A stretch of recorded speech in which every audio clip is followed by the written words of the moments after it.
What's up, Revivalists? How's it going? Simon here from CD Revival, and today I'm going to do the next part of my Prince retrospective, my super popular Prince retrospective. Anyway, we're going to carry on with it regardless. This one today is the 7th album, I think. 1, 2, 3, 4, 5, 6, 7. Yeah, 7th album, Around the World in a Day. This one here. Obviously hot on the heels of Purple Rain. Super successful, super popular album, and he followed it up with an album completely different, very different sounding, and for me, one of my favourite albums of his.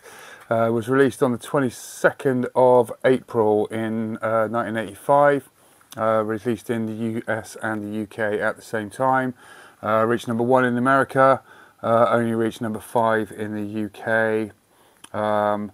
But yeah, very, very different to Purple Rain, completely different sound on it, and yeah, much to the chagrin of basically the record company who wanted Purple Rain Part 2, but pretty well received, I think, by the fans and the public generally.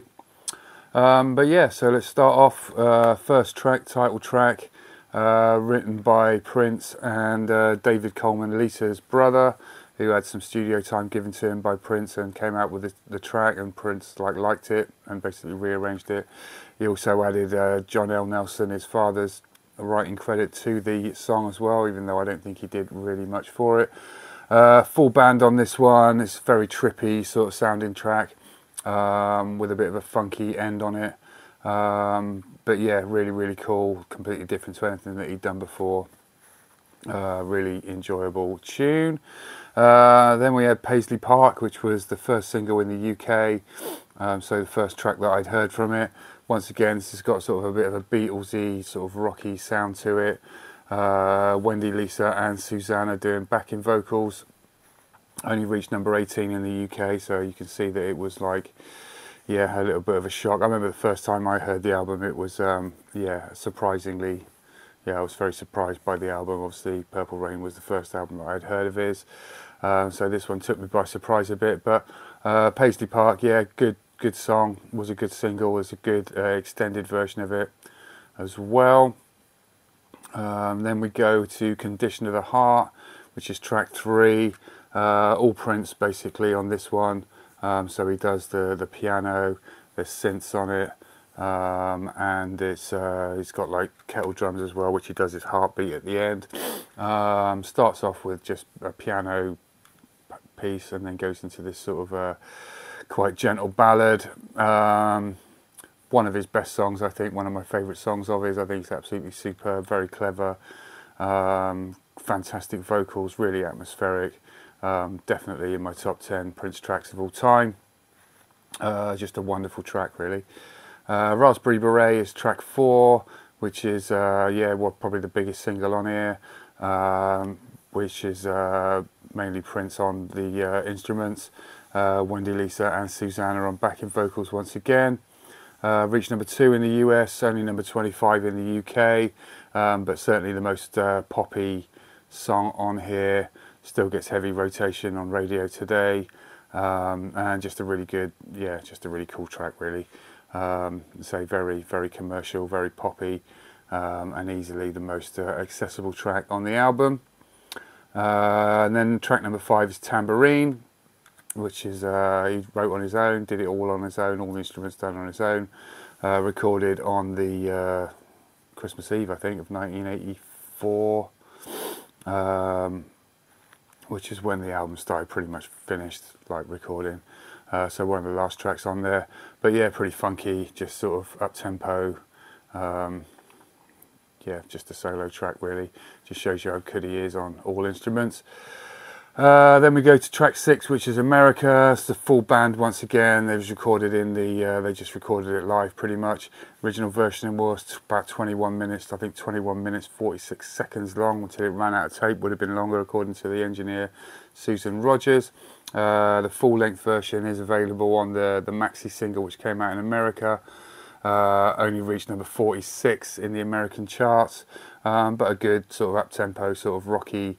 It's got a bit of a sort of Baby I'm a Star sort of feel to it, I think. Decent track. Say the long version does, well, I say it's long, it's 21 minutes long, so, but a cool track. Then we have Pop Life, which is a super poppy one once again, hence the name. Sheila E plays drums on this, first time she played in Prince's band. Wendy and Lisa do backing vocals, reached number 7 as a single in the US and only number 60 in the UK, not very popular here. But a cool track nonetheless, not my favourite on here, but yeah, it's got a few good remixes as well, which you can dig out on various sources. Track 8 is The Ladder, which is a bit of a gospel-y sort of song, co-written with John L. Nelson, his father, full band on this one. Lots of backing vocals. This also features Eddie Minnifield on saxophone, which he does saxophone on this track and the next track as well. But yeah, a good song.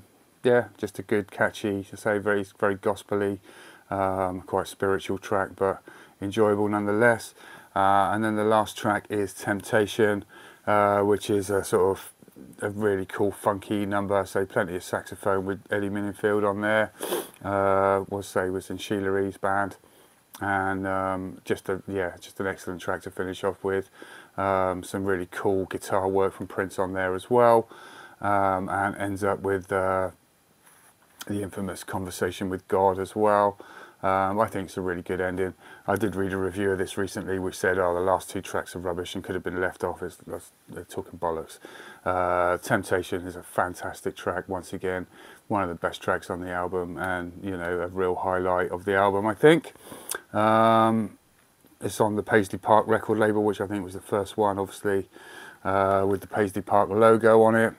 Obviously not recorded at Paisley Park yet because that didn't exist. But yeah, really cool album. Probably like ignored to a degree as far as his catalogue goes, which I think is criminal because it is one of my favourite albums of his, with a lot of different stuff on it. This is where he started to, I think, really sort of branch out and do his own thing. After Purple Rain made him a superstar, he was able to kind of really do what he wanted to a degree, and he definitely does that on this album with some like fantastic tunes. The B-sides as well. Hello was a B-side, Girl, and also She's Always in My Hair, which is a really fantastic track also. Would like to see a deluxe edition of this, obviously, with those B-sides on there.